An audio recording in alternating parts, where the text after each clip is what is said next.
আমরা এতদিন দেখেছি যে ওয়াই প্লাস ক্যাটাগরির নিরাপত্তা পেতেন অনুব্রত মণ্ডল ওরফে কেষ্ট মণ্ডল।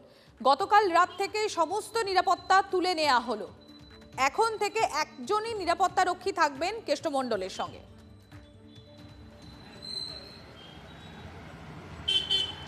দেখো, একেবারেই পুলিশ সূত্রে আমরা সেটাই জানতে পারছি যে একজন নিরাপত্তারক্ষী অনুব্রত মণ্ডলের সঙ্গে থাকবেন, তার বাড়িতে থাকবেন।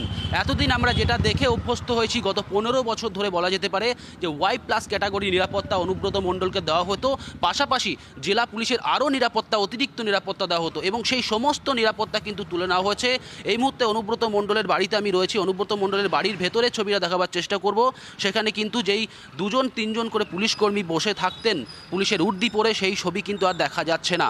অনুব্রত মণ্ডল বাড়িতে থাকলেও অনুব্রত মণ্ডলের যে নিরাপত্তা রক্ষী তারা তুলে নেওয়া হয়েছে। অনুব্রত মণ্ডলও খুব একটা বাড়ি থেকে বের হন না।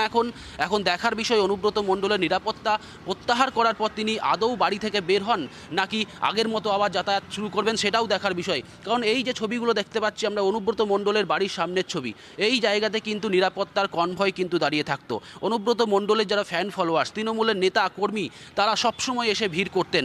এমনকি অনুব্রত মণ্ডল যখন তিহার জেলে ছিলেন সেই 2 বছরও কিন্তু অনুব্রত মণ্ডলের বাড়িতে নিরাপত্তা রাখা হয়েছিল।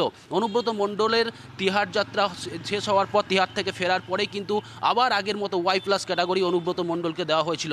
সব মিলিয়ে এই যে অনুব্রত মণ্ডলের নিরাপত্তা তুলে নেওয়া, অনুব্রত মণ্ডলের বাড়ি থেকে না বের হওয়া, এটা কিন্তু একেবারে যথেষ্ট একটা ইঙ্গিতও দিচ্ছে, একদিকে রাজনৈতিক ইঙ্গিতও দিচ্ছে। আরও একবার ছবিটা দেখাবার চেষ্টা করব যে অনুব্রত মণ্ডলের যে বাড়ি, সেই বাড়ি কিন্তু এই মুহূর্তে খাঁ খাঁ করছে। নিরাপত্তাহীন অনুব্রত মণ্ডলের বাড়ি। ওয়াই প্লাস ক্যাটাগরি নিরাপত্তা কিভাবে পেতেন প্রশ্ন তুলছে সাধারণ যারা বিজেপি কর্মী।